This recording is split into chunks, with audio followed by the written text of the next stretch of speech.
collègues, je suis ravi de me trouver ici avec vous en cette journée de la niche de la France insoumise, qu'on aurait pu baptiser d'ailleurs, au regard des textes qui nous présentent, la niche de l'interdiction et de la taxation, qui ne sont pas vraiment les deux mamelles que je préfère.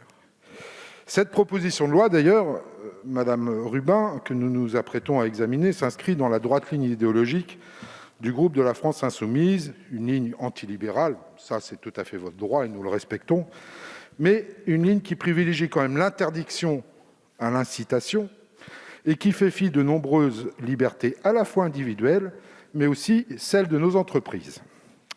Dans l'exposé des motifs, vous indiquez que, je vous cite, « Croire que la publicité peut être un levier de la transition écologique est au mieux une illusion, au pire un mensonge éhonté. » Donc, si j'interprète bien vos propos, ceux qui ne sont pas d'accord avec vous seraient donc soit des imbéciles, soit des menteurs. La publicité serait donc le mal à éradiquer. Et après la démonstration de votre collègue Adrien Quatennens, je suis presque tenté effectivement de voter contre la publicité parce que d'après ce qu'il a dit, si on éradique la publicité, nous n'avons plus de problèmes environnementaux. C'est un petit peu court comme raisonnement. Notre Assemblée a voté il y a 2 jours le projet de loi climat et résilience après plus de 100 heures d'examen en séance durant lesquelles l'impact de la publicité a occupé une grande partie de nos débats.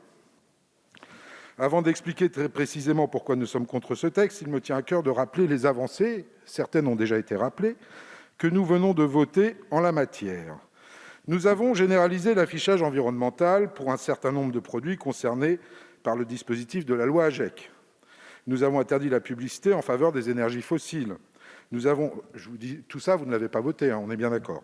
Nous avons également fixé des objectifs aux médias et annonceurs en confiant au CSA le pouvoir d'évaluer les engagements pris.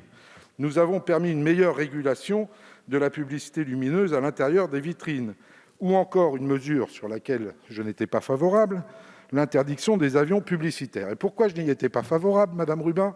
C'est parce qu'à 2030, cette interdiction des avions publicitaires fera baisser l'émission de gaz à effet de serre de très exactement 0,0004%. Et c'est tout. En revanche, les 500 familles que ça concerne vont être dans le besoin. On vous les enverra, vous leur trouverez du boulot. Si je peux deviner vos réponses, chers collègues de la France insoumise, vis-à-vis de ces mesures qui manqueraient selon vous d'ambition et de caractère contraignant, vos solutions ne seront jamais les nôtres. Interdire purement et simplement la publicité en faveur des véhicules particuliers émettant plus de 80 grammes par kilomètre d'émissions de CO2, c'est non.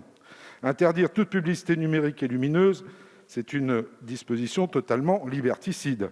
Interdire la publicité en faveur des téléphones portables, en faveur des produits alimentaires et boissons à destination des enfants, etc., etc., et j'en passe, vos solutions ne seront jamais les nôtres.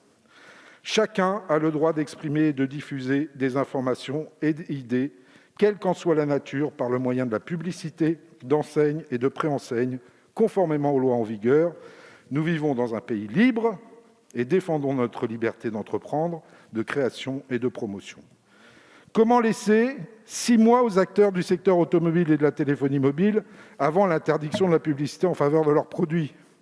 Comment interdire la publicité sur tous les produits alimentaires classés C, D, E en Nutri-Score, alors même que les produits étiquetés ne concernent que 415 entreprises et créeraient donc une terrible distorsion de concurrence ?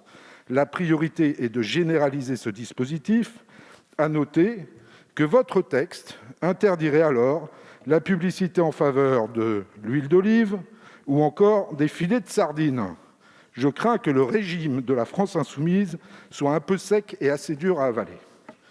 Chers collègues de la France insoumise, alors même que vous êtes les premiers à vous insurger lors des fermetures d'entreprises, vos mesures sont mortifères pour celles-ci. Le secteur de la publicité emploie plus de 100 000 Français. Nous pouvons rappeler également que plus d'un tiers des recettes de la presse écrite provient de la publicité, une proportion qui monte à 50% pour la radio et la télévision. Au-delà des enjeux économiques, le groupe démocrate est totalement opposé à cette vision d'une écologie punitive, ne proposant aucune alternative et aucun accompagnement dans l'évolution de nos modes de consommation et de production. S'il faut encadrer la publicité, l'inciter à évoluer, on ne peut pas la supprimer. Pour toutes ces raisons, le groupe démocrate et apparenté votera contre cette proposition de loi.